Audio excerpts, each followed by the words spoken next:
kasus demonstrasi di depan Transmart itu juga jadi bukti nyata bahwa opini publik itu bisa bergerak lebih cepat daripada fakta ya Miss ya. Padahal secara kelembagaan Transmart dan Trans7 itu tidak ada kaitannya sama sekali. Tapi publik menganggapnya Transmart dan Trans7 itu adalah satu kesatuan hanya karena namanya yang mirip Miss gitu.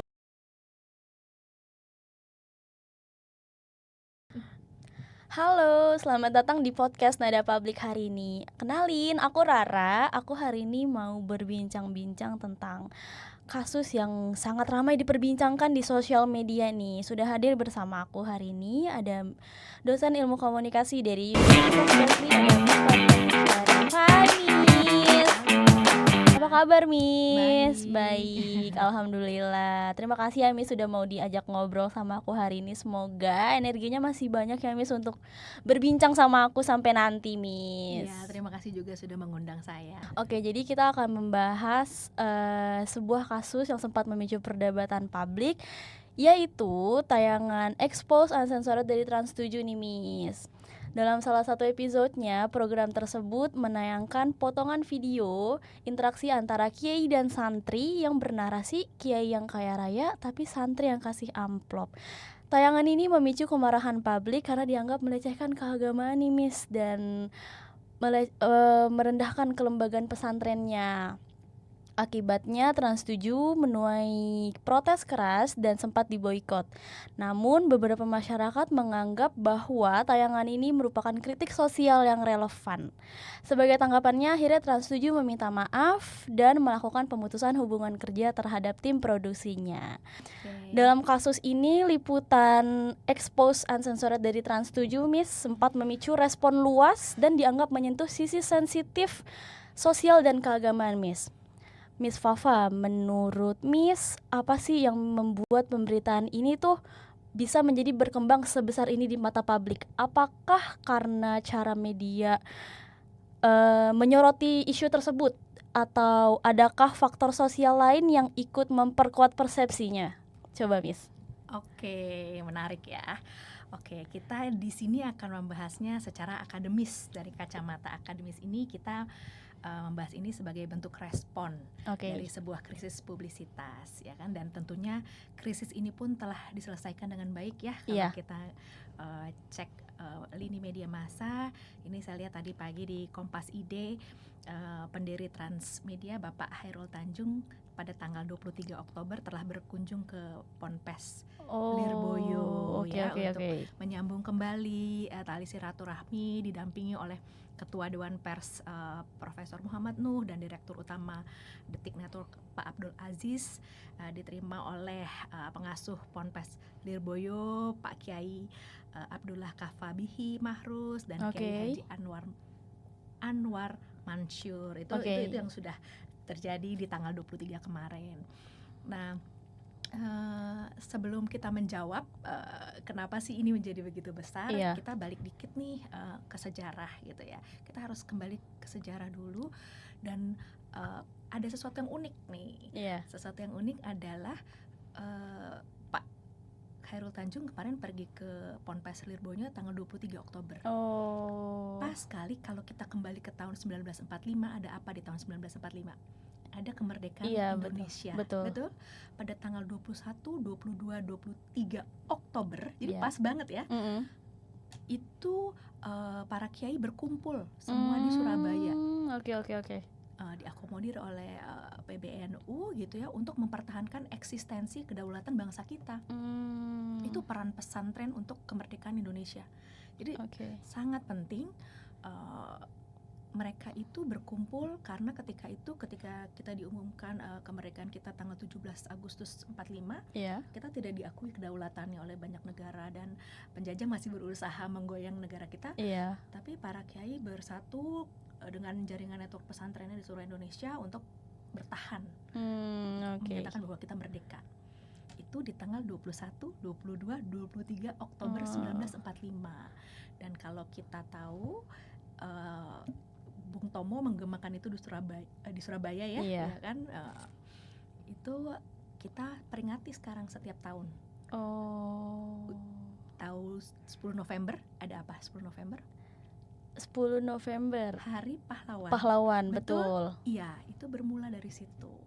Jadi kalau kembali ke pertanyaannya Rara tadi, kenapa ini begitu besar gitu? Karena memang peran pesantren itu penting bagi refleksi eksistensi Indonesia gitu loh, ya kan? Jadi kalau kita ngeliat sejarah kemerdekaan kita tuh sebelum kemerdekaan sampai sesudah dinyatakan kemerdekaan, pesantren berdiri paling depan untuk mempertahankan diri, refleksi eksistensi keindonesiaan kita. Itu peran penting yang pesantren berikan untuk negara kita. Makanya kenapa sih kasus ini begitu besar? Justru karena publik sangat peduli dengan pesantren. Justru publik merasa sangat sayang dengan pesantren ya, dan ingin terus berkembang, jadi ingin terus ada perbaikan, benar kan? Iya, betul. Harus seperti apa, harus lebih baik atau semacam itu yang menarik perhatian publik sih menurut saya.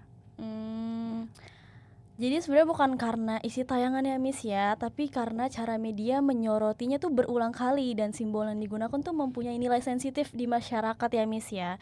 Menarik banget sih karena ini nunjukin betapa kuatnya peran media dalam mengarahkan fokus perhatian publik ya Miss ya. Bahkan sampai memicu reaksi emosional masyarakat gitu. Kalau gitu aku jadi penasaran nih Miss, setelah publik bereaksi cukup keras pada tayangan tersebut, kan Trans 7 akhirnya minta maaf ya Miss ya dan ngelakuin klarifikasi. Lalu mereka juga mengambil langkah yang tegas nih dalam memutuskan hubungan kerja dengan tim produksinya.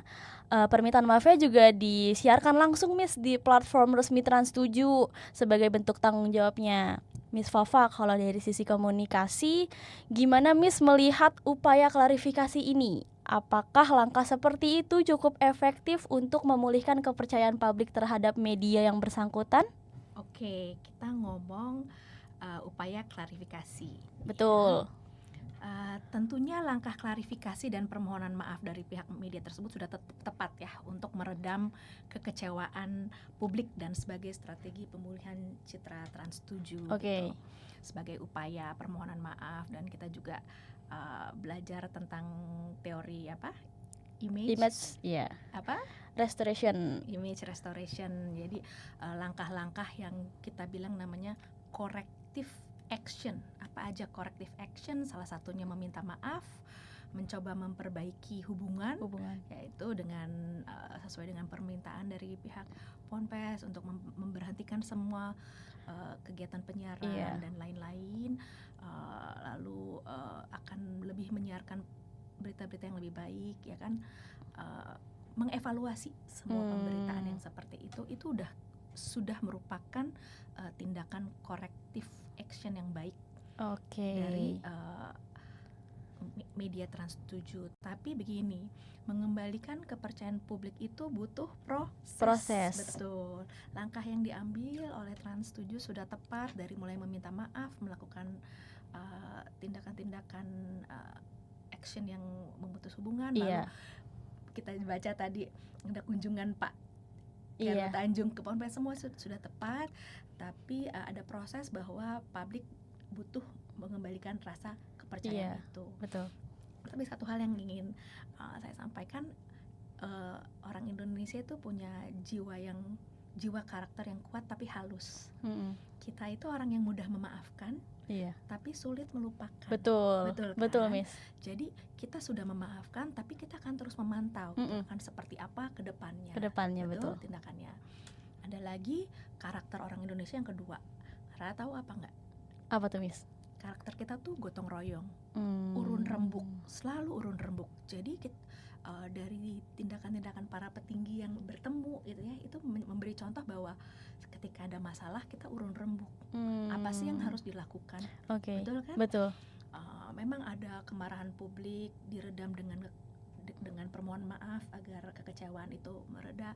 Tapi juga kita melihat petinggi Ponpes Lirboyo dan petinggi Trans urun rembuk gitu.